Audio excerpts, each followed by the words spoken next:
कोणाचाही सूड उगवू नका. आपल्या कर्माला त्याचे काम करू द्या, कारण कोणतीही वाईट गोष्ट जास्त काळ टिकत नाही. चित्त हे पाण्याप्रमाणे आहे. जेव्हा पाणी खळाळत असतं त्याचप्रमाणे चित्त थाऱ्यावर नसतं तेव्हा काहीच दिसत नाही. पण पाणी जेव्हा शांत असतं तेव्हा त्याचा तळही दिसतो. त्याचप्रमाणे चित्त थाऱ्यावर असेल तर कोणत्याही संकटाचा सामना करणं अत्यंत सोपं होतं. दुःख हे टाळता येण्याजोगे अजिबातच नाही, पण त्यामध्ये किती रमून राहायचं हे आपल्या हातात आहे. त्यामुळे हा पर्याय निवडायचा की नाही हे तुमचं तुम्हीच ठरवायचं. नमस्कार प्रिय भक्तांनो, स्वागत आहे तुमचं आपल्या SC मराठी चॅनलवर. तुझे आयुष्य खूप चांगले घडणार आहे. तुझ्या आयुष्यातील ते द्वार आता उघडणार आहे. तो दरवाजा जो आजपर्यंत तुझ्यासाठी बंद होता, तुझे सर्व मार्ग बंद होते, आता ते खुले होणार आहेत. हो बाळा, आता खूप मोठी तुझी इच्छा पूर्ण होणार आहे. बाळा, आमचे आशीर्वाद, आमचे प्रेम सदैव तुझ्या पाठीशी आहे. हे सर्व घेण्यासाठी तू आनंदाने तयार हो. स्वामी भक्तांनो, तुम्हीही हे सर्व घेण्यासाठी आनंदाने तयार आहात का? तर कमेंट बॉक्समध्ये Shri Swami Samarth, God is supreme अशी कमेंट करा आणि आपल्या चॅनलला सबस्क्राईब करा. स्वामी म्हणतात, बाळा, तुझे खूप मोठे स्वप्न आता पूर्ण होणार आहे, कारण तू आजपर्यंत त्या स्वप्नासाठी खूप कष्ट घेतले आहेस, खूप मेहनत केली आहेस, खूप शत्रूंचा त्रास तू सहन केला आहेस, पण आजपर्यंत तुझे ते स्वप्न पूर्ण झाले नाही. पण बाळा, यापुढे नाही, कारण ब्रह्मांडाच्या शक्तीने आता तुझा हात पकडला आहे ना. मग आता चिंता करू नकोस. आता स्वप्नच काय, सर्व काही तुझ्या आयुष्यामध्ये अशक्य ते शक्य होते की नाही बघ. स्वामी म्हणतात, बाळा, फक्त यापुढे या क्षणापासून मनामध्ये चांगले सकारात्मक विचार आणा. कोणत्याही कार्याची सुरुवात सकारात्मक विचारानेच करा, कारण जेव्हा तुम्ही कुठलेही कार्य नकारात्मक विचाराने करता तेव्हा तुम्हाला त्याच्यामध्ये हवे तसे यश प्राप्त होत नाही. आणि मग तुम्ही आम्हाला म्हणत बसता की स्वामी माऊली, मी एवढे प्रयत्न करूनही मला यश का नाही प्राप्त होत? कारण बाळा, तुमची त्यामध्ये कष्ट भरपूर असते. पण तुमच्या मनामध्ये जे काही नकारात्मक विचार असतात आणि त्या नकारात्मक विचाराद्वारे जी काही तुम्ही कृती करता ना, त्यामुळे तुम्हाला हवे तसे यश प्राप्त होत नाही. म्हणूनच तुम्हाला जर कुठल्याही कार्यामध्ये उंची प्राप्त करायची असेल, यश प्राप्त करायचे असेल, तर तुम्हाला नकारात्मक विचार सोडून देऊन मनातील अहंकाराला थारा न देता सकारात्मक विचार मनामध्ये ठेवून ते कार्य पूर्ण करण्याची गरज आहे. हो बाळा, आता त्या शत्रूंची तुला चिंता करण्याची गरज नाही. तुझ्या त्या जवळच्या लोकांवर आता अंधविश्वास ठेवू नकोस. बाळा, यापुढे तू स्वतःची काळजी घे, कारण लोक तुझ्या चांगल्या स्वभावाचा, तुझ्या भोळ्या स्वभावाचा फायदा घेत आहेत आणि याच तुझ्या स्वभावाने आजपर्यंत तुला खूप त्रास दिला आहे. म्हणूनच कोणावरही डोळे बंद करून विश्वास ठेवताना खूप शांतपणे विचार करा की ही व्यक्ती या माझ्या विश्वासाला पात्र आहे की नाही.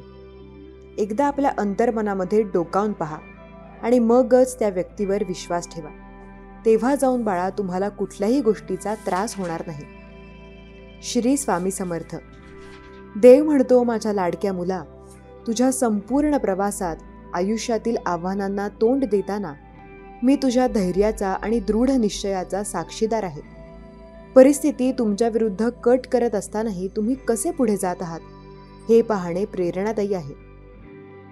मला माहीत आहे की कधी कधी प्रवास खूप लांब वाटतो, अडथळे अजिबात नसतात आणि अश्रू कधीच थांबत नाहीत. पण हे जाणून घ्या की या प्रवासाच्या प्रत्येक टप्प्यावर मी इथे तुमच्या पाठीशी आहे. मी चिकाटीचा देव आहे. माझ्यावर विश्वास ठेवणाऱ्यांना बळ देणारा देव आहे. मी तुमच्यासाठी राखून ठेवलेले काही शहाणपण आणि प्रेम मला तुमच्याबरोबर सामायिक करू द्या. संकटांच्या वेळी बोगद्याच्या शेवटी प्रकाश असल्यास लढत राहणे योग्य आहे का, असा प्रश्न तुम्हाला अनेकदा पडतो. मी तुम्हाला सांगू इच्छितो की अगदी गडद क्षणांमध्येही माझ्या उपस्थितीचा प्रकाश कधीही कमी होत नाही.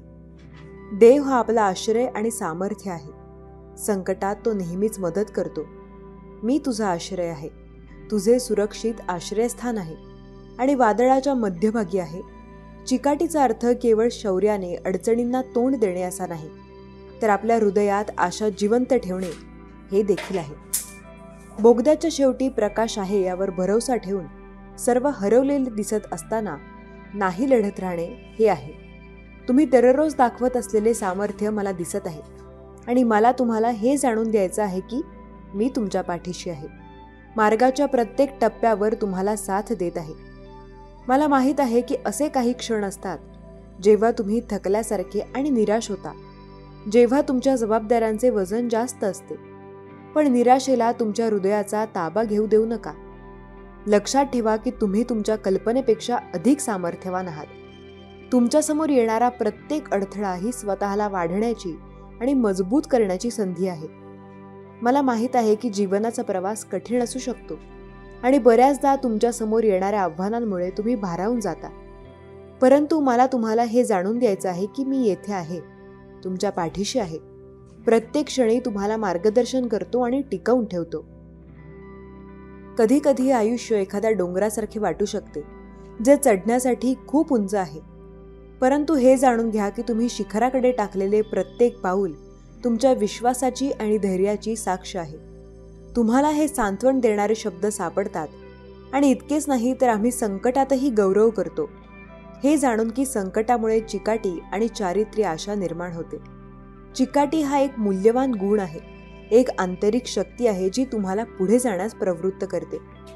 जरी सर्व काही तुमच्या विरुद्ध दिसत असले तरीही सर्वात कठीण संकटांना तोंड देत विश्वास आणि आशा जिवंत ठेवण्याची ही क्षमता आहे. जीवनातील आव्हानांना सामोरे जाण्यासाठी तुम्ही दररोज करत असलेले प्रयत्न मी पाहतो आणि तुम्हाला हे कळावे असे मला वाटते की ते माझ्याकडे दुर्लक्ष करत नाही. चिकाटी असणे हा केवळ एक गुण नाही, तर तो एक आशीर्वाद आहे. जेव्हा तुम्ही हार न मानण्याचा निर्णय घेता, जेव्हा तुम्ही अडचणींना न जुमानता चालत राहण्याचे निवडता, तेव्हा तुमच्यातील दुःख शक्ती वाढते. ते लक्षात ठेवा. जसे एखाद्या बीजाला फुलण्यासाठी पृथ्वीच्या अंधाराचा सामना करावा लागतो, तसेच मी तुमच्यासाठी जे बनण्याची योजना आखली होती ते बनण्यासाठी तुम्हाला परीक्षांना सामोरे जावे लागेल. तुम्हाला थकवा जाणवू शकतो, निराश होऊ शकतो आणि हार मानण्याचा मोह देखील होऊ शकतो. परंतु मी तुम्हाला निराशेला तुमच्या हृदयावर कब्जा करू देणार नाही असे सांगतो. लक्षात ठेवा, मी येथे आहे. तुझा हात धरून माझ्या प्रेमळ उपस्थितीने तुला बळकट करतो. अगदी क्षणांमध्येही मी कधीही दूर नाही. मी तुला कधीही एकटे सोडणार नाही. रात्रीच्या शांततेत तू गाडलेले अश्रू, थकलेल्या मनाने तू कुजबुजलेल्या प्रार्थना मला माहीत आहेत. पण माझ्या प्रिय बाळा, हार मानू नकोस, कारण मी वचन देतो की देव त्यांच्या डोळ्यांतील प्रत्येक अश्रू पुसून टाकेल. एक दिवस तुझ्या सर्व वेदनांचे आनंदात रूपांतर होईल. माझ्या कृपेच्या कोमल स्पर्शाने तुझे सर्व अश्रू पुसले जातील. बाळा, जीवनाचा प्रवास चढ उतारांनी सुखदुःखाने भरलेला आहे, परंतु कठीण काळातच तुम्हाला वाढण्याची आणि मजबूत होण्याची संधी मिळते. तुमच्यासमोर येणारा प्रत्येक अडथळा ही शिकण्याची, वाढण्याची आणि एका चांगल्या व्यक्तीमध्ये बदलण्याची संधी असते. संकटाच्या शक्तीला कमी लेखू नका, कारण त्यातूनच तुम्हाला तुमची खरी आंतरिक शक्ती कळते. चिकाटी ही केवळ एक गुणवत्ता नाही जी तुम्ही इतरांना दाखवता, तर ती एक गुणवत्ता आहे जी तुम्ही स्वतःमध्ये जोपासता. तुमच्या निर्धारावर ठाम राहण्याची क्षमता आहे. तुमच्या सभोवतालचे जग कोसळलेले दिसत असतानाही इतर सर्वांनी हार पत्करली तरीही लढत राहण्याचे धैर्य आहे. पुढचा मार्ग कितीही कठीण वाटला तरी हे जाणून घ्या की मी तुझ्याजवळ आहे, तुमच्या पाठीशी आहे, तुमच्या पावलांना मार्गदर्शन करत आहे आणि तुमचे हृदय मजबूत करत आहे. बाळा, माझ्यावर विश्वास ठेवा. तुमच्या समोर येणाऱ्या आव्हानांवर मात करण्यासाठी तुमच्या स्वतःच्या क्षमतेवर विश्वास ठेवा. तुम्ही तुमच्या कल्पनेपेक्षा बलवान आहात आणि तुमच्या मार्गात येणाऱ्या कोणत्याही अडथळ्यांचा सामना करण्यास तुम्ही सक्षम आहात. तुम्ही दररोज करत असलेले प्रयत्न, तुम्ही शांतपणे लढलेल्या लढाया, तुम्ही तुमच्या हृदयात खोलवर रुजवलेली स्वप्ने मी पाहतो आणि मी तुम्हाला जाणीव करून देतो की मी प्रत्येक मार्गाच्या प्रत्येक टप्प्यावर तुमच्या बरोबर आहे. बाळा, भिवू नकोस, कारण मी तुझ्या बरोबर आहे. निराश होऊ नकोस, कारण मी तुझा देव आहे. मी तुला बळ देईन, मी तुला मदत करेन, मी माझ्या उजव्या हाताने तुला धरीन. लक्षात ठेव की यश हे अनेकदा तुम्ही तुमचे ध्येय किती लवकर साध्य करता यावर मोजले जात नाही, तर तुम्ही किती चिकाटीने त्यांचा पाठपुरावा करता यावरून जातील. तुमचा मार्ग कठीण वाटत असतानाही तुमच्या दृढ निश्चयावर ठाम राहणे महत्त्वाचे आहे. तुमची स्वप्ने सोडू नका, तुमच्या आशा सोडू नका, कारण जे शेवटपर्यंत टिकून राहतात त्यांच्यासाठी महान गोष्टी आरक्षित आहेत. प्रिय बाळा, अगदी कठीण क्षणांमध्येही आपण एकटे नाही हे कधीही विसरू नका. मी येथे आहे. तुझा हात धरून तुझ्या पावलांना मार्गदर्शन करतो, तुझ्या हृदयाला बळकट करतो. माझ्यावर विश्वास ठेवा, धीर धरा, कारण जे हार मानत नाहीत त्यांच्यासाठी महान गोष्टी राखीव आहेत. माझे शब्द नेहमी लक्षात ठेवा, कारण मला तुमच्यासाठी असलेल्या योजना माहीत आहेत. तुमची भरभराट करण्याच्या योजना आहेत आणि तुम्हाला हानी पोहोचवू नयेत, तुम्हाला आशा आणि भविष्य देण्याची योजना आहे. हे जाणून घ्या की मी तुम्हाला पाठिंबा देण्यासाठी, तुमच्या चरणांचे मार्गदर्शन करण्यासाठी आणि तुमचे हृदय मजबूत करण्यासाठी तुमच्या जवळ आहे. माझ्यावर विश्वास ठेवा. आपल्या स्वतःच्या योग्यतेबद्दल कधीही शंका घेऊ नका. माझ्या प्रेमळ उपस्थितीवर कधीही शंका घेऊ नका. विश्वास आणि धैर्याने पुढे जा. माझ्या लाडक्या बाळा, अगदी कठीण क्षणांमध्येही मी येथे आहे हे जाणून घ्या. तुमचा जय जयकार करत आहे, तुमचा विजय साजरा करत आहे. तुमचे अश्रू कोरडे आहेत. या प्रवासात तुम्ही एकटे नाही आहात. जीवनात येणाऱ्या कोणत्याही आव्हानांवर आम्ही एकत्रितपणे मात करू. आयुष्य म्हणजे आव्हाने आणि अडथळ्यांनी भरलेला प्रवास. परंतु हे जाणून घ्या की ही तुमच्यासमोर येणारी प्रत्येक अडचण ही विश्वास आणि सामर्थ्य वाढवण्याची संधी आहे. माझ्या बाळांनो, जेव्हा तुम्हाला अनेक प्रकारच्या परीक्षांना सामोरे जावे लागते, तेव्हा त्याला शुद्ध आनंद समजा. कारण तुम्हाला माहीत आहे की तुमच्या विश्वासाची परीक्षा चिकाटी निर्माण करते. चिकाटीला त्याचे कार्य पूर्ण करू द्या, जेणेकरून तुम्ही प्रौढ आणि पूर्ण व्हाल. कोणत्याही गोष्टीची कमतरता नाही. प्रत्येक आव्हान ही माझ्याशी अधिक मजबूत, शहाणे आणि जवळ येण्याची संधी असते. मला माहीत आहे की असे काही क्षण असतात जेव्हा तुम्ही थकल्यासारखे वाटता आणि हार मानण्याच्या उंबरठ्यावर निराश होता. पण हे विसरू नका की मी येथे तुमचा हात धरून आहे. तुमचे प्रत्येक नवीन दिवशी तुमची शक्ती नूतनीकरण करत आहे. परंतु जे प्रभूवर आशा ठेवतात ते त्यांचे सामर्थ्य नूतनीकरण करतील. ते धावतील आणि थकणार नाही, ते चालतील, बेहोश होणार नाही. माझ्यावर विश्वास ठेवा, कारण मी शक्ती आणि नूतनीकरणाचा अंतहीन स्रोत आहे. चिकाटी ही केवळ प्रशंसा करण्यासारखी गुणवत्ता नाही. जीवनात परिवर्तन घडवून आणणारा हा एक गुण आहे. प्रत्येक गोष्ट अशक्य वाटत असतानाही पुढे चालत राहण्याची हिंमत तुमच्यात वसलेली मूक जिद्द आहे. इतकेच नाही तर आपण आपल्या दुःखांचा गौरव करतो, कारण आपल्याला माहीत आहे की दुःखामुळे चिकाटी, चारित्र्य आणि आशा निर्माण होते. आपल्याला दिलेल्या पवित्र आत्म्याद्वारे आपल्या अंतःकरणात ओतले गेले आहे. चिकाटी हा मार्ग आहे जो आशेकडे, विजयासाठी मी तुमच्यासाठी राखून ठेवलेल्या विपुल जीवनाकडे नेतो. पुढे वाट कितीही खडतर असली तरी मी तुमच्या सोबत आहे, तुमच्या पाठीशी आहे, मार्ग उजळून टाकत आहे. माझ्या कृपेने तुला टिकवून आहे हे जाणून घ्या. माझ्यावर विश्वास ठेवा. बाळा, धीर धरा, कारण जे हार मानत नाहीत त्यांच्यासाठी महान गोष्टी राखीव आहेत. मी तुम्हाला सांगितले आहे की जो मला सामर्थ्य देतो त्याच्याद्वारे मी सर्व काही करू शकतो. शांतता ही नेहमी मनातूनच येत असते. त्याचा कुठेही बाहेर शोध घ्यायला गेला तर ती मिळणार नाही. जे संतापजनक विचारांपासून नेहमी दूर राहतात त्यांना नेहमीच मानसिक शांती मिळते, कारण त्यांचे मन शांत असते आणि मनात कोणतेही विचारांचे काहूर माजलेले नसते. आपल्या अस्तित्वाचे रहस्य म्हणजे कोणाचीही भीती न बाळगणे. कधीही कोणाचीही भीती बाळगून राहू नका. कोणावरही अवलंबून राहू नका. तुम्ही खूप दिवसांपासून स्वतःची अशी आवृत्ती बाळगत आहात जी तुमच्या भविष्यासाठी उपयुक्त नाही. ती कमकुवत आवृत्ती तुम्ही कोण आहात हे नाही आणि तुम्ही कोण आहात हे निश्चितच नाही. तुम्ही आयुष्यात पाहता की आपल्या सर्वांकडे 2 पर्याय आहेत, विकसित होणे किंवा स्थिर राहणे.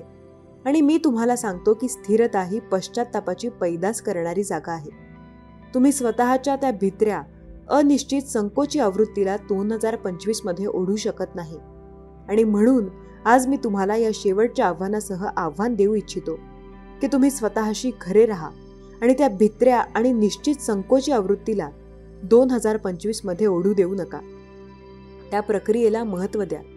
तुमच्यातील ही आवृत्ती प्रत्येक निर्णयावर शंका घेते आणि प्रत्येक संधीचा अंदाज घेते आणि अडचणीच्या पहिल्या चिन्हावर मागे हटते. तुमच्यातील ही आवृत्ती प्रकाशात पाऊल ठेवण्यापेक्षा सावलीत बसणे पसंत करेल. आणि मी तुम्हाला सांगतो की प्रकाश भित्र्यासाठी बनवला गेला नव्हता. तुम्ही स्वतःशी खूप मऊ आहात.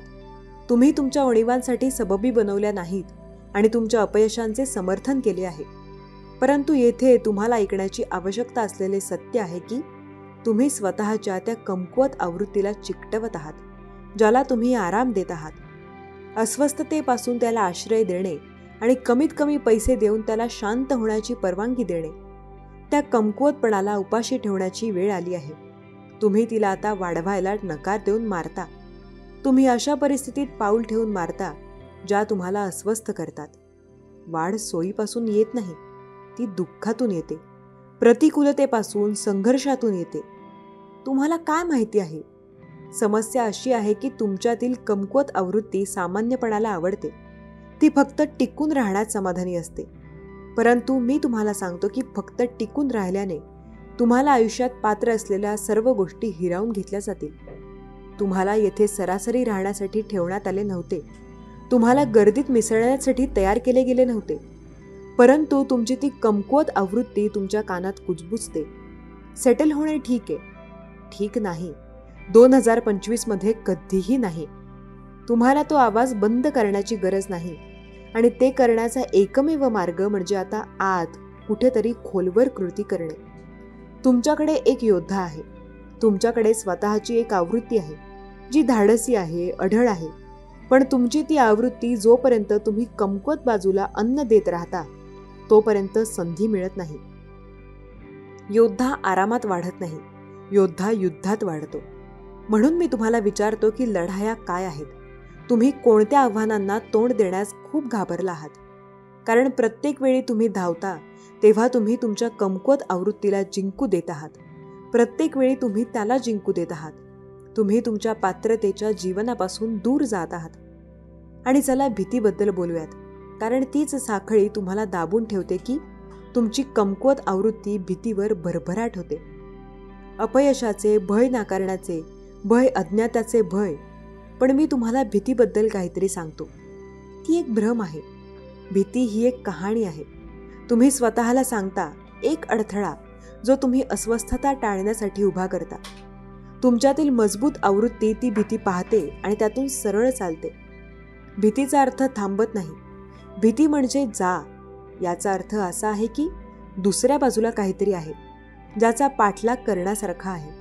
म्हणून भीतीला तुमचे निमित्त बनवू देणे थांबवा. ती तुमची प्रेरणा असू द्या. तुम्हाला माहीत आहे की तुम्ही तुमची ती कमकुवत आवृत्ती संशयावर भरभराट होते. ते तुमच्या मनात अनिश्चिततेचे बीज पेरते आणि तुम्हाला खात्री पटवून देते की तुम्ही पुरेसे चांगले नाही आहात, पुरेसे हुशार नाही आहात, पुरेसे मजबूत नाही आहात.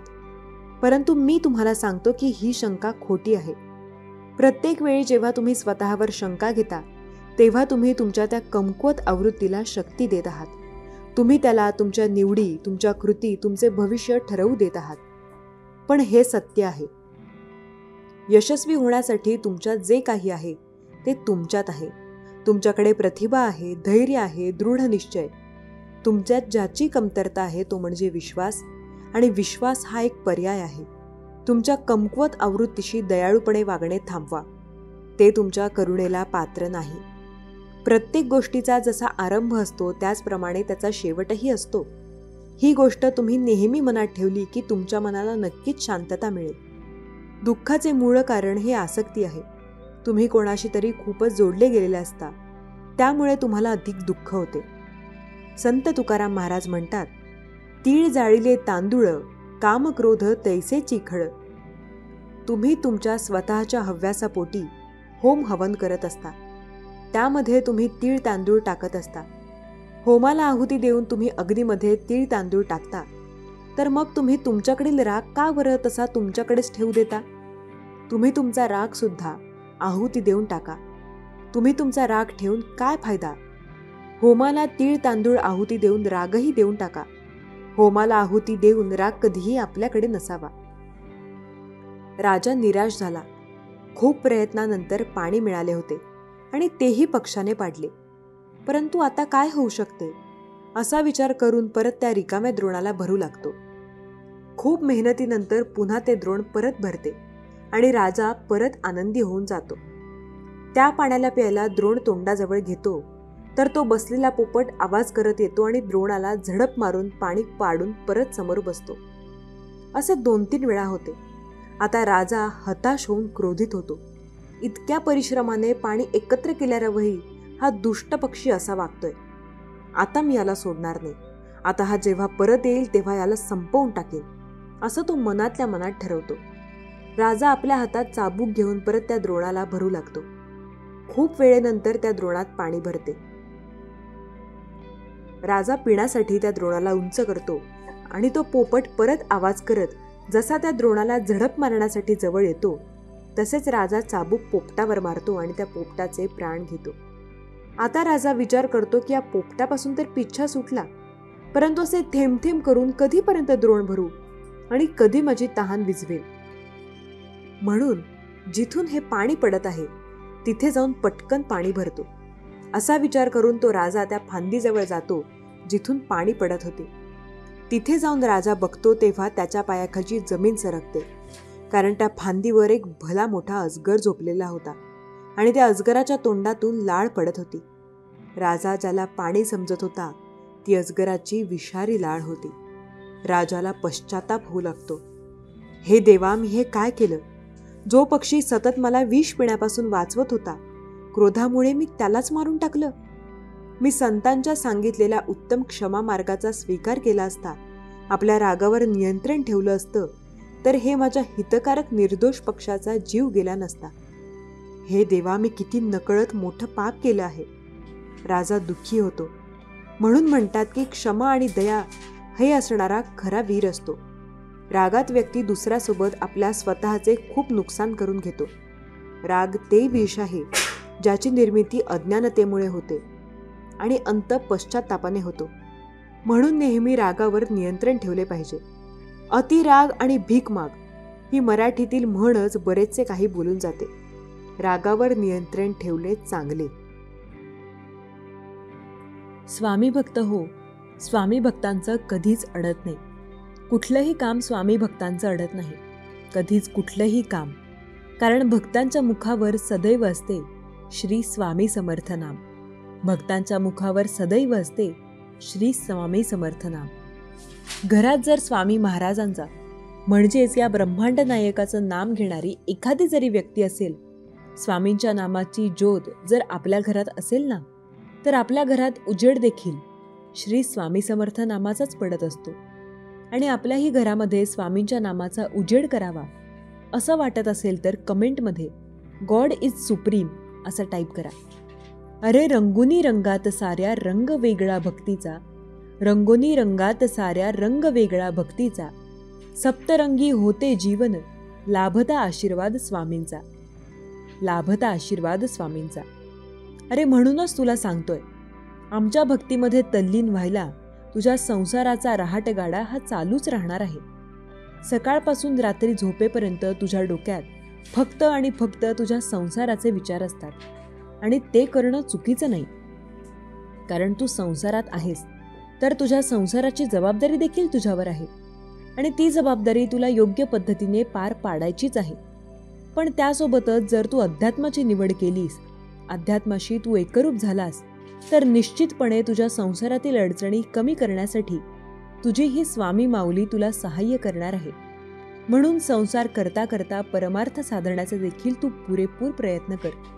आणि परमार्थ साधण्यासाठी तुला खूप काही करण्याची गरज नाही. तुला एका ठिकाणी तप करण्याची गरज नाही.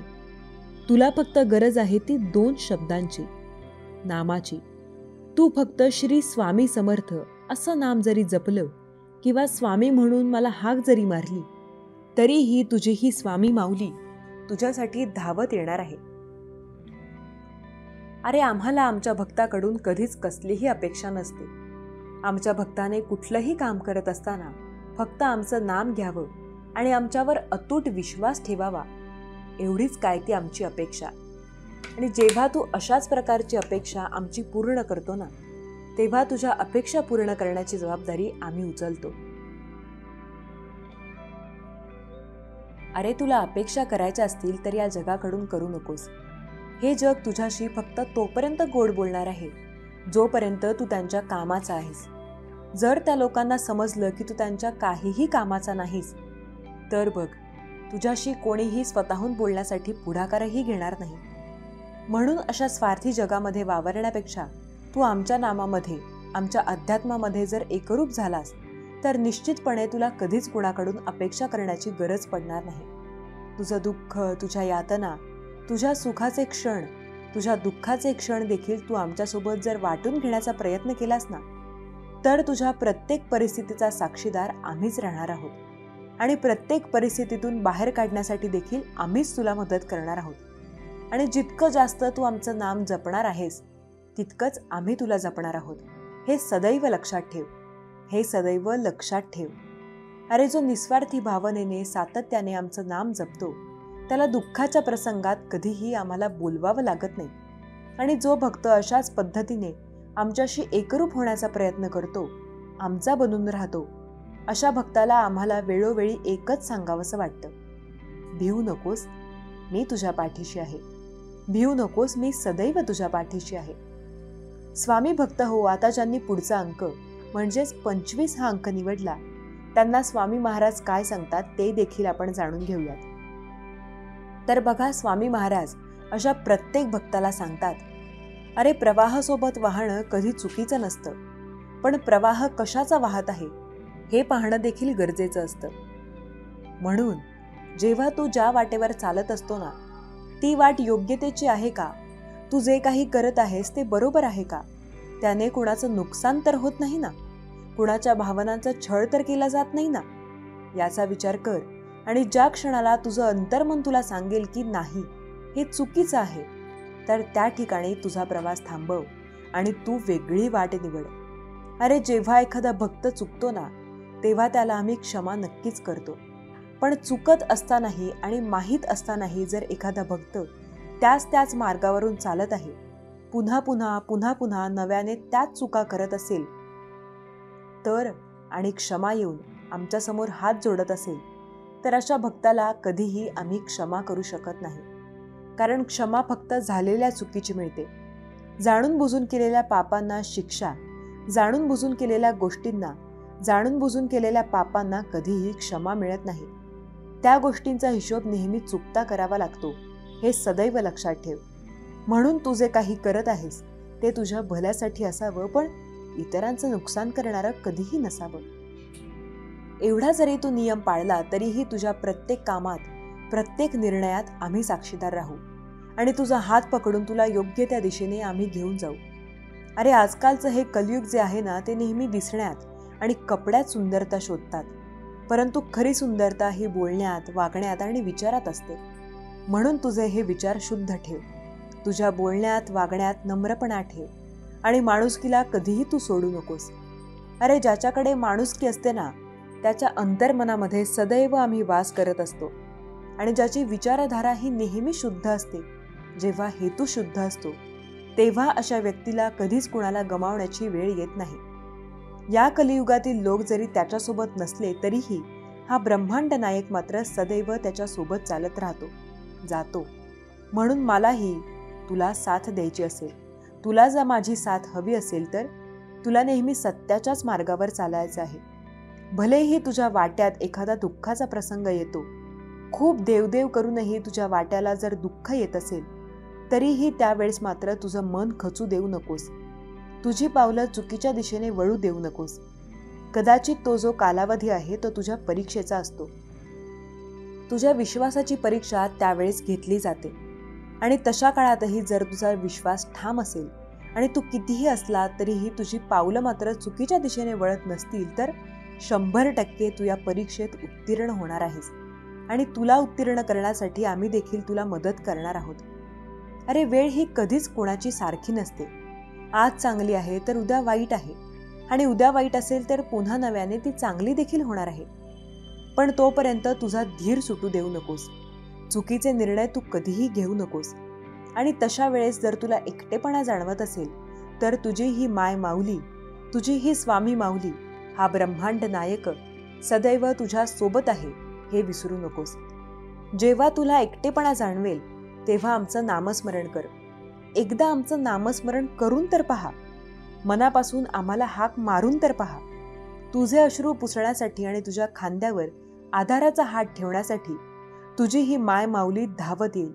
तुला कवटाळून घेईल आणि तुला एकच सांगेल, भिवू नकोस, मी तुझ्या पाठीशी आहे. भिवू नकोस, मी सदैव तुझ्या पाठीशी आहे. स्वप्ने तुमची स्वप्ने यादृच्छिक नसतात. ती तुमच्या आत्म्याच्या कुजबूज असतात, ज्यासाठी तुम्ही निर्माण झाला आहात. त्या उद्देशाकडे तुम्हाला मार्गदर्शन करतात.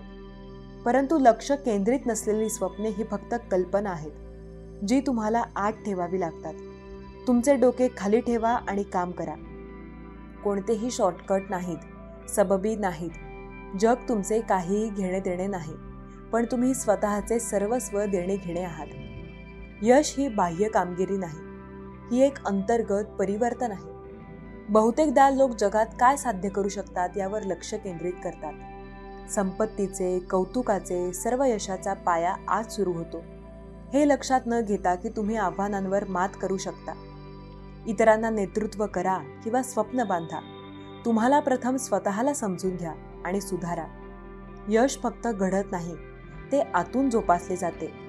स्वतःचा शोध हा कोणत्याही अर्थपूर्ण प्रवासाचा कोनशिला आहे. ते तुम्ही कोण आहात हे समजून घेण्याबद्दल आहे.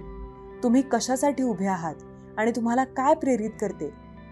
बरेच लोक त्यांचे जीवन जगतात, इतरांच्या अपेक्षा पूर्ण करून दुसऱ्याने ठरवलेल्या मार्गांवर चालत आहेत. परंतु तुमच्या अटींवर यशस्वी होण्यासाठी तुम्हाला थांबावे लागेल आणि स्वतःला काही मूलभूत प्रश्न विचारावे लागतील. माझे मूल्ये काय आहेत, जे मला जिवंत करते. जीवनातून मला खरोखर काय हवे आहे. या प्रश्नांची उत्तरे तुमचा कंपास आहे, जो तुम्हाला उद्देश आणि पूर्ततेच्या जीवनाकडे मार्गदर्शन करतो. परंतु स्वतःचा शोध आहे. एकदा तुम्ही स्वतःला समजून घेतले की पुढची पायरी म्हणजे स्वतःमध्ये सुधारणा.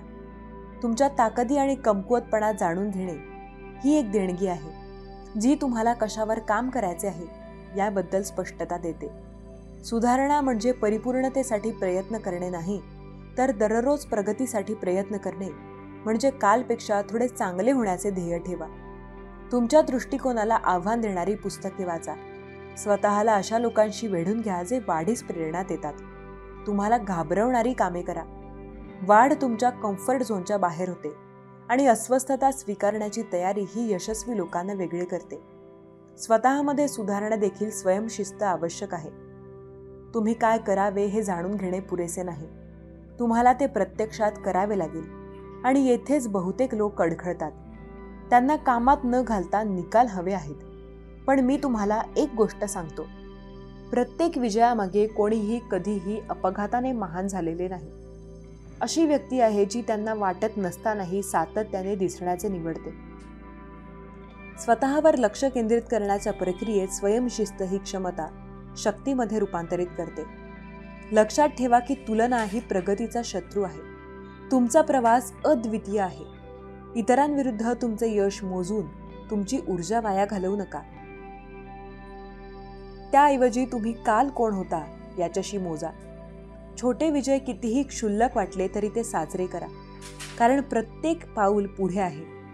स्वशोध आणि स्वसुधारणेबद्दलची सर्वात शक्तिशाली गोष्ट म्हणजे ती आजीवन पद्धती आहे, अंतिम रेषा नाही. तुम्ही जितके जास्त शिकाल तितके तुम्हाला कळेल की शोधण्यासाठी किती आहे. जितके जास्त तुम्ही वाढता, जितके जास्त तुम्ही संधी तुम्हाला पुढे वाढवता येतील. स्वतःवर लक्ष केंद्रित करण्याचे हे सौंदर्य आहे. हा एक असा प्रवास आहे जो सतत नवीन शक्यतांचे दरवाजे उघडतो. जेव्हा तुम्ही स्वशोध आणि स्वसुधारणेला प्राधान्य देता, तेव्हा तुम्ही फक्त स्वतःला यशासाठी तयार करत नाही आहात. तुम्ही एक पाया बांधत आहात, जो कोणत्याही वादळाचा सामना करू शकतो. तुम्ही बाह्य परिस्थितीने डळमळीत नसलेले व्यक्ती बनता, कारण तुमची शक्ती आतून येते. म्हणून आजच स्वतःमध्ये गुंतवणूक करा, कारण यशाचा प्रवास नशिबाने किंवा संबंधांनी सुरू होत नाही, ते तुमच्यापासून सुरू होते. स्वप्ने ही महानतेची बीजे आहेत, परंतु त्यांना फुलताना पाहण्यासाठी तुम्ही त्यांचे संगोपन केले पाहिजे. अथक प्रयत्न आणि अटळ विश्वासाने इतरांना तुम्ही जे पाहता ते दिसत नसतानाही तुमच्या स्वप्नांचा पाठलाग करणे हे फक्त ध्येय साध्य करण्याबद्दल नाही, तर स्वतःला सिद्ध करण्याबद्दल आहे की तुमची दृष्टी महत्त्वाची आहे, की तुमच्या आकांक्षा वैध आहेत आणि त्यांना प्रत्यक्षात आणण्यासाठी तुम्ही जे काही करायला तयार आहात ते तुमच्या स्वप्नांकडे जाणारा प्रवास असेल. सोपे नसते, ते आव्हानांनी भरलेले असते. अडथळे असतात आणि सर्वात जास्त शंका असते, आतून आणि तुमच्या सभोवतालच्या लोकांकडून. तुमच्या आयुष्यातील लोक नेहमीच तुमच्या महत्त्वाकांक्षा समजू शकत नाहीत. ते म्हणतील की तुमची स्वप्ने खूप मोठी आहेत, अवास्तव किंवा अगदी मूर्ख आहेत. परंतु हे सत्य आहे की त्यांच्या शंका तुमचे वास्तव नाहीत. लोक अनेकदा त्यांच्या स्वतःच्या भीती आणि मर्यादा इतरांवर लादतात. त्यांच्या अविश्वासाला तुमच्या प्रगतीत अडथळा बनू देऊ नका. जे लोक त्यांची स्वप्ने साध्य करत नाहीत त्यांना वेगळे करते ते म्हणजे असे वाटत असतानाही पुढे जात राहण्याची क्षमता. जग तुमच्या विरोधात आहे. जेव्हा रस्ता सुरळीत असतो आणि निकाल लवकर येतात तेव्हा सर्वजण तुम्हाला पाठिंबा देतात. तेव्हा प्रेरित राहणे सोपे असते. परंतु जेव्हा तुम्हाला नकाराची टीका किंवा अपयश येते तेव्हा खऱ्या दृढ निश्चयाची परीक्षा होते. हे क्षण तुम्हाला तोडण्यासाठी नसतात, ते तुम्हाला घडवण्यासाठी असतात. ते तुम्हाला लवचिकता शिकवतात, शिस्त आणि तुमच्या स्वप्नांचा अथकपणे पाठलाग करण्यासाठी चिकाटीची शक्ती शिकवतात. तुम्ही प्रथम त्यांच्यावर मनापासून विश्वास ठेवला पाहिजे. या विश्वासाचा अर्थ आव्हानांकडे दुर्लक्ष करणे किंवा अडथळे अस्तित्वात नसल्याची बतावणी करणे असा नाही. याचा अर्थ असा नाही की तुम्ही त्यांच्यावर मात करण्याच्या क्षमतेवर विश्वास ठेवा. तुमचे स्वप्न ही तुमची जबाबदारी आहे. तुम्ही जितके करता तितके कोणीही त्याची काळजी घेणार नाही आणि ते ठीक आहे. महत्त्वाचे म्हणजे तुम्ही पुढे ढकलत राहण्याची पुरेशी काळजी घ्या. दररोज कृती करा. कितीही लहान प्रगती झाली तरी रात्रभर होत नाही. कालांतराने सातत्यपूर्ण प्रयत्नांचे परिणाम आहे. तुमचे स्वप्न व्यवस्थापित करण्यायोग्य पायऱ्यांमध्ये मोडा आणि त्यांना एक एक करून हाताळा. प्रत्येक पाऊल पुढे टाकल्याने तुम्हाला तुमच्या ध्येयाच्या जवळ आणले जाते आणि प्रत्येक कामगिरी कितीही लहान असली तरी गती निर्माण करते. यश क्वचितच एका मोठ्या प्रयत्नाचे परिणाम आहे. हे उद्देश आणि दृढ निश्चयाने घेतलेल्या असंख्य लहान कृतींचा संशय आहे. स्वतःला अशा लोकांसह वेढून घ्या जे तुम्हाला उत्थान आणि प्रेरणा देतात. समान मार्गावर चाललेले मार्गदर्शक शोधा आणि त्यांच्या अनुभवातून शिका. स्वप्न पाहणाऱ्या आणि साध्य करणाऱ्यांचा समुदाय शोधा ज्यांना महत्त्वाकांक्षतेची क्षमता शकते. जर तुमच्याकडे ती आधार प्रणाली नसेल तर ती तुम्ही थांबवू देऊ नका. तुम्ही स्वतःचे चीयर लीडर व्हा. स्वतःमध्ये प्रेरणा शोधायला शिका, कारण तुमची स्वप्ने दुसऱ्याच्या मान्यतेवर अवलंबून नसतात हे लक्षात ठेवा. प्रत्येक मोठी कामगिरी ही एकेकाळी एखाद्याच्या मनात फक्त एक स्वप्न होती. यशस्वी होणाऱ्या आणि यशस्वी न होणाऱ्या दोघांमध्येही एक फरक म्हणजे प्रतिभा किंवा नशीब नाही, तर कठीण असतानाही पुढे जाण्याची तयारी आहे. म्हणून शंकांना तुमच्या आगीत आग लावू द्या. आव्हानांना तुमचे लक्ष केंद्रित करू द्या आणि सर्वात महत्त्वाचे म्हणजे तुमचा अथक प्रयत्न तुम्हाला आठवण करून द्या की तुमची स्वप्ने आवाजाने भरलेल्या जगात लढण्यासारखी आहेत. सर्वत्र विचलित करणारे आहेत. सोशल मीडिया तुमचे लक्ष हजारो दिशांना खेचते. लोक तुमच्या ध्येयांशी जुळत नसलेल्या गोष्टींसाठी तुमचा वेळ मागतात. ध्येय आणि कधीकधी तुमचे स्वतःचे विचार, शंका, भीती आणि कामात दिरंगाई हे सर्वात मोठे विचलित बनते. जर तुम्ही तुमची स्वप्ने साध्य करण्याबद्दल गंभीर असाल तर तुम्ही आवाजाला रोखायला आणि अढळ दृढ निश्चयाने तुमच्या दृष्टीवर लक्ष केंद्रित करायला शिकले पाहिजे. यश विचलित झालेल्यांसाठी नाही, तर असंबद्ध गोष्टींना बंद करू शकते आणि देऊ शकते अशांसाठी आहे. प्रत्येक महान कामगिरी खरोखर महत्त्वाच्या गोष्टींसाठी त्यांची पूर्ण ऊर्जा स्पष्ट आणि केंद्रित मनाने सुरू होते. सतत व्यत्यय येत असताना घर बांधण्याचा प्रयत्न करण्याची कल्पना करा. पाया कधीही स्थिर राहणार नाही. तुमच्या ध्येयांवरही तेच लागू होते. विचलित होणे तुमच्या प्रगतीचा पाया खराब करते. त्यांना दूर करण्यासाठी तुम्हाला प्रथम तुमच्या दृष्टीपासून काय दूर खेचत आहे हे ओळखावे लागेल. विचलित होणे केवळ बाह्य नाही, तर आतून देखील येऊ शकते. अपयशाची भीती किंवा परिपूर्ण वेळेची वाट पाहण्याची इच्छा हे सर्व तुमचे लक्ष विचलित करू शकते. यावर मात करण्यासाठी तुम्हाला त्यांचा सामना करावा लागेल. तुमच्या भीतींना मान्य करा, पण त्यांना नियंत्रित करू देऊ नका. तुम्हाला समजा की परिपूर्णता ही एक भ्रम आहे. सुरुवात करण्याचा सर्वोत्तम वेळ आता आहे. तुमचा दृढ निश्चय तुमच्या सबबींपेक्षा अधिक मजबूत असावा. वेळ ही तुमची सर्वात मौल्यवान संपत्ती आहे आणि विचलित होणे हे त्याचे सर्वात मोठे शत्रू आहेत. तुम्ही तुमच्या फोनवर स्क्रोल करण्यात घालवलेल्या प्रत्येक मिनिटाला, क्षुल्लक गोष्टींवर वाद घाला किंवा तुमच्या स्वप्नांमध्ये गुंतवलेल्या वेळेप्रमाणे अनुत्पादिक सवयींमध्ये गुंतून राहा. तुमचा वेळ वाचवा. स्वतःमध्ये इतरांसोबत कठोरपणे सीमा निश्चित करा. तुमच्या उद्देशाला पूर्ण न करणाऱ्या गोष्टींना नाही म्हणायला शिका. ते स्वार्थी नाही, ते आवश्यक आहे. केंद्रित वातावरण तयार करणे महत्त्वाचे आहे. जर तुमची दृष्टी सुरू करायची असेल तर तुमच्या ध्येयांना समर्थन देणाऱ्या लोकांसह स्वतःला वेढून घ्या. एखादा व्यवसाय तुमचा वेळ शिकण्यात घालवतो, रणनीती आखतो आणि तुमच्या क्षेत्रातील इतरांशी जोडतो. जर तुमचे स्वप्न पुस्तक लिहिण्याचे असेल तर तुम्ही लक्ष केंद्रित करू शकता. अशा विचलितांपासून मुक्त जागा तयार करा. तुमचे वातावरण तुमच्या दृष्टिकोनाप्रती असलेल्या तुमच्या वचनबद्धतेचे प्रमाण असले पाहिजे, प्रतिबिंब असले पाहिजे. शिस्त ही तुमच्या लक्ष केंद्रित राहण्याची गुरुकिल्ली आहे. तुम्हाला काय करायचे आहे त्यापेक्षा तुम्हाला काय करायचे आहे याला प्राधान्य देण्याची क्षमता आहे. याचा अर्थ लवकर उठणे किंवा फुरसतीचा वेळ देणे किंवा सामाजिक कार्यक्रमांना नाही म्हणणे असा असू शकतो. हे नेहमीच सोपे नसते, परंतु ते फायदेशीर आहे. प्रत्येक शिस्तबद्ध कृती ही एक आहे. तुमच्या ध्येयाच्या जवळ जा आणि लक्ष केंद्रित करण्याचा प्रत्येक क्षण अर्थपूर्ण प्रगतीत मिसळतो. हे समजून घ्या की लक्ष केंद्रित करणे म्हणजे इतर सर्व गोष्टींकडे कायमचे दुर्लक्ष करणे असा नाही, तर सर्वात महत्त्वाच्या क्षणांमध्ये तुमची ऊर्जा जाणून बुजून वापरणे. म्हणजे काम करण्याची वेळ आली की कठोर परिश्रम करा आणि पूर्णपणे विश्रांती घ्या. जेव्हा संतुलन रिचार्ज करण्याची वेळ आली तर संतुलन आवश्यक आहे, परंतु संतुलनाचा अर्थ असा नाही की जेव्हा तुम्ही विचलितता दूर करता आणि दृढ निश्चयाने लक्ष केंद्रित करता तेव्हा विचलित व्हा. तुम्ही तुमच्या कृती तुमच्या दृष्टीशी संरेखित करा आणि जेव्हा तुमचे लक्ष स्पष्ट असते तेव्हा तुम्ही काय साध्य करू शकता याची कोणतीही मर्यादा नसते. कोंडून राहा, पुढे जात राहा आणि तुमची दृष्टी प्रत्यक्षात रूपांतरित होताना पहा. महानता ही एक गंतव्यस्थान नाही. जिथे तुम्ही अडखळता ती एक मार्ग आहे, ज्याद्वारे तुम्ही तयार करता अथक प्रयत्न आणि अटळ लवचिकता.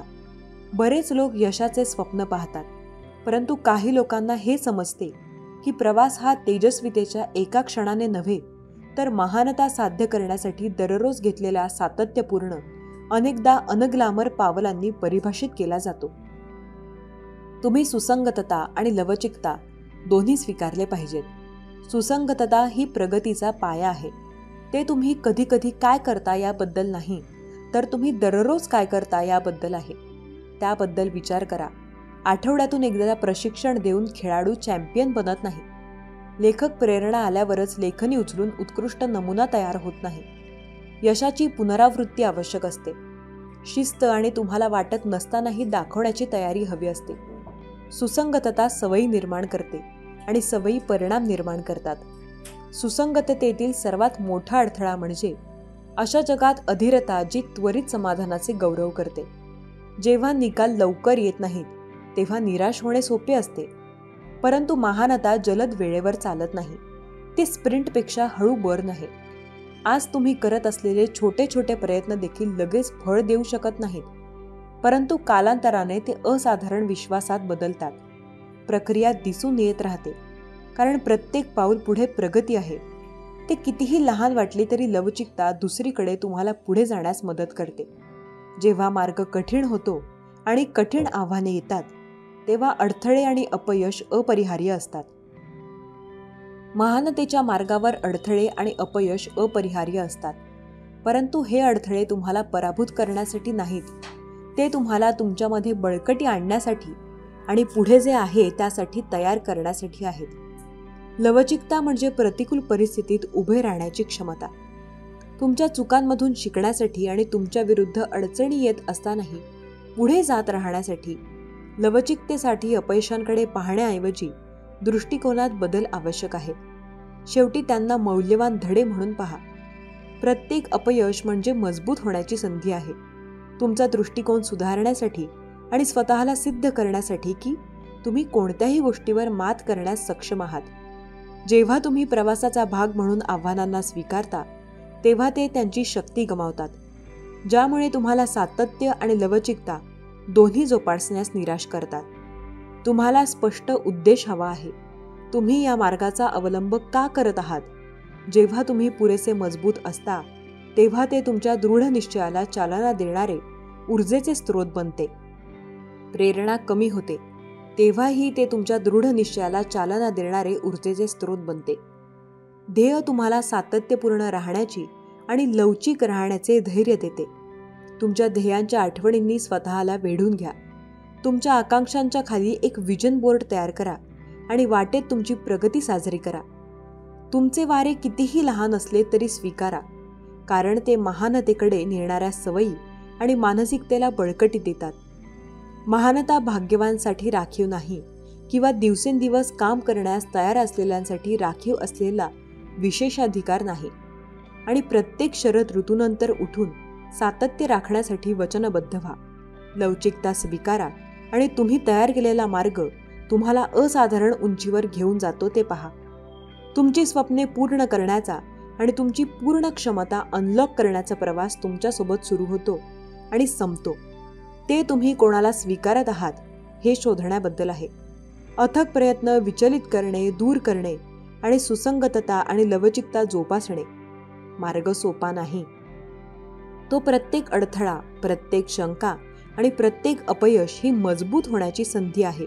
नाहीही तीक्ष्ण आणि अधिक दृढ निश्चयी आहे.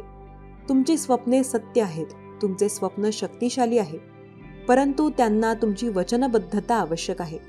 एका अढळ विश्वासावर लक्ष केंद्रित करा. या मार्गावर कोणीही तुमच्यासाठी चालू शकत नाही. हे तुमचे आहे. यश परिपूर्ण असण्याबद्दल किंवा सर्व काही शोधून काढण्याबद्दल नाही, तर दिवसेंदिवस पुढे जाण्याचे धाडस दाखवण्याबद्दल आहे. उगाची भीतोशी भय हे पळू दे, जवळी उभी स्वामी शक्ती या जगाला कळू दे. तुझ्या जीवनात एक नवीन सकारात्मक दिवसाचा आणि विचारांचा प्रकाश पडेल. म्हणून माणसाच्या जीवनात संघर्ष, अडचणी या पाचवीला पुजलेल्या असतात. फक्त त्याचे रूप बदलत असते. संघर्ष, अडचणी काही टाळण्यासारख्या गोष्टी नाहीत. मग जी गोष्ट टाळता येत नाही तिला सामोरं जाणं हाच एक मार्ग नाही का? त्याबद्दल मनात चिंता किंवा विवंचना असणं साहजिकच आहे, पण त्यावर शांतपणे विचार केला तर मार्ग शोधता येऊ शकतात. काही अडचणी या स्वतःहून ओढवून घेतलेल्या असतात, तर काही परिस्थितीमुळे निर्माण होतात. त्यामुळे योग्य पद्धतीने मार्गक्रमण केले तर अशक्यही काहीही नसतं. त्यासाठी संयम मात्र हवा असतो. आपल्या परंपरा, रूढी अशाच मागच्या पिढीपासून पुढच्या पिढीला येत असतात. त्या सगळ्याच योग्य असतील किंवा सगळ्याच अयोग्य असे काही नाही. या जगात सगळं टाकावं आणि सगळंच विकावं असं काही नसतं. काही दिखावंही असतं. काय पण दृष्टी असली की त्याचा योग्य अर्थ लक्षात येतो. सगळेच प्रवाह काही गढूळ नसतात. काही वाहता वाहता नितळ होत जातात. काही साचून गढूळ होत जातात. त्यांना निवडण्यासाठी प्रयत्न करावे लागतात. मनावर चढलेली जळमट धुवायला वेळ द्यावा लागतो. सुरुवातीस अपवाद असतात, नंतर तीच रूढी बनते आणि नंतर प्रघात होतो. असं आयुष्यात चालत असतं. आपण काय स्वीकारायचं हे आपल्या हातात असतं. आपण मात्र आपलं कर्म हे चांगलंच करायचं, कारण येणाऱ्या आपल्या कर्मानुसार फळ आपल्याला रिटर्न माघारी मिळत असतं. जसं तुमचं कर्म असेल तसंच तुम्हाला त्याचं फळ मिळणार आहे. म्हणून कर्म चांगलं करा. फळ गोड खायलाच मिळणार आहे. आयुष्य एकदाच मिळतं. जगायला शिकलं पाहिजे. माझा जन्म गरीब घरात झाला. माझ्याजवळ खानदानी संपत्ती, जमीन नाही. परिस्थितीमुळे मला योग्य शिक्षण मिळालं नाही. ह्या आणि अशा कित्येक सबबी पुढे करणं, त्यावर चर्चा करून आत्ता आपल्या हातात आहे. तो वेळसुद्धा वाया घालवणं म्हणजेच आपल्या दुःखात अपयशाचं, अधोगतीचं खापर दुसऱ्यावर फोडणं. दुसऱ्याची सहानुभूती मिळवून मनाचं समाधान करून घेणं हा वेडेपणा आहे. ज्याला आयुष्यात आपलं काहीच करायचं नाही तो असे बहाणे शोधत असतो. ज्याला फक्त आयुष्यात काही मिळवायचं आहे, फक्त जगायचं नाही तर आनंदानं जगायचं आहे, तो कारण न सांगता त्या परिस्थितीत आजूबाजूला लपलेल्या संधी शोधतो. एक माणूस पंखा साफ करण्यासाठी स्टूलवर एक पाय ठेवतो. दुसरा पाय ठेवणार तेवढ्यात स्टूल तुटतो. तो माणूस वैतागतो, चिडचिड करतो आणि नशीब आपलं चांगलं नाही हे आपल्याला वैतागून चिडचिड करून देतो. पण त्याची बायको म्हणते, तुमचं नशीब खूप चांगलं आहे. स्टूलवर चढल्यावर नाही तुटला, नाहीतर स्टूल बरोबर तुमचाही पाय तुटलाच असता. घटना एकच आहे, पण दृष्टिकोन मात्र वेगळे आहेत, दोन आहेत. विचारांची दिशा बदलली की दुःख, अपयश जीवनात जिंकायला, आनंदाने जगायला शिकवतं. जगणं निरर्थक म्हणतो तो बेईमान आहे. हवं तर घेता आलं पाहिजे. आयुष्य खूप मोठं दुकान आहे, म्हणून जीवन जगत असताना बारीक सारीक गोष्टींवर लक्ष द्या आणि आयुष्यात काय मिळवायचं आणि काय सोडून द्यायचं हे ठरवता आलं की जगणं कसं सोपं होतं. आयुष्यात आलेलं आपल्याला जे नको असतं, जे आपण अगदी निग्रहाने टाळत असतो, तेच पुन्हा पुन्हा आपल्या पुढे येतं. असं का होतं? कारण जे आपल्याला नको असतं तिकडे आपण नको तितकं लक्ष देतो. ज्या गोष्टींना आपण नको तितकं महत्त्व देतो, जे आपल्याला नको असतं त्या गोष्टींना विरोध, प्रतिकार करण्यात, त्या गोष्टींचा तिरस्कार करताना चिडचिड करत आपण आपली शक्ती वाया घालवतो आणि हवं ते मिळवण्याकडे लक्ष द्यायला आपल्याकडे वेळ आणि शक्ती उरत नाही. ज्या गोष्टी आपल्याला आवडत नाहीत, नको वाटतात, त्यांच्याकडे जास्त लक्ष देऊ नये. की असंच का, ते तसंच का, असा विचार करण्यात, तक्रारी करण्यात दंग राहू नये. अंधाराची भीती वाटत असेल तर फक्त नको तो अंधार म्हणून तो नाहीसा होणार नाही. नेहमीच अंधाराला घाबरण्यापेक्षा अंधारात जाऊन काय होतं ते एकदा बघावं. भीती, भय वाटलं तर सहन करावं आणि एकदाच त्या भयात मोकळं व्हावं. नसलेल्या भूतांची भीती कायम सोबत बाळगण्यापेक्षा मनावरच्या भीतीची भूत उतरवण्याचा प्रयत्न करा. असेच स्वामी समर्थ महाराजांचे व्हिडिओ तुम्ही शेवटपर्यंत बघा. तुमच्या जीवनावर नक्कीच प्रभाव पडणार आहे. स्वामींची कृपा तुमच्यावर आणि तुमच्या कुटुंबावरही नक्की होणार आहे. जीवन जगत असताना तुम्ही प्रत्येक गोष्टीचा बारकाईने विचार केला पाहिजे आणि त्या गोष्टीकडे नेहमी सकारात्मकतेने विचार केला पाहिजे. ज्या गोष्टी पॉझिटिव्ह आहेत त्या गोष्टी पॉझिटिव्हच राहणार आहेत. ज्या गोष्टी निगेटिव्ह आहेत त्यासुद्धा आपण पॉझिटिव्ह केल्या पाहिजेत. श्री स्वामी समर्थ. आपलं आयुष्य हे दुसऱ्यांच्या आयुष्याशी तुलना करत राहिल्यास तुम्हाला कधीच मनःशांती मिळणार नाही. आपल्याकडे जे आहे त्यामध्ये आनंदी राहा. एका मेणबत्तीने तुम्ही हजारो मेणबत्ती उजळू शकता. आनंदाचेही तसेच आहे. तुम्ही जितका आनंद वाटणार तितका तो वाढणार. आनंद हा वाटल्याने कधीच कमी होत नसतो. एखाद्याची प्रशंसा केल्याने तुमचा आणि त्यांचा आनंद वाढेलच, पण तसे नाही केले तर तुम्हालाच दुःख अधिक मिळेल. आनंद मिळवण्याचा कोणताच मार्ग नाही, तर आनंद हाच सुखी होण्याचा मार्ग आहे. आदर हा आरशाप्रमाणे असतो. जितका तुम्ही अधिक दाखवाल तितका तुम्हाला तो अधिक परत मिळेल. स्वामी हो. आजचा स्वामी संदेश कसा वाटला हे कमेंट करून नक्की सांगा. अशाच प्रकारचे नवनवीन स्वामी संदेश तुम्हाला ऐकायला आवडत असतील तर आपल्या SC मराठी या चॅनलला सबस्क्राईब देखील आवर्जून करा. त्यासोबतच शेजारचे बेल बटन प्रेस करून ठेवा, जेणेकरून नवीन आलेला स्वामी संदेश सगळ्यात अगोदर तुमच्यापर्यंत पोहोचेल. पुन्हा भेटूयात नवीन स्वामी संदेश घेऊन. तोपर्यंत स्वस्थ रहा, मस्त रहा आणि आपले स्वामी संदेश ऐकत रहा. धन्यवाद.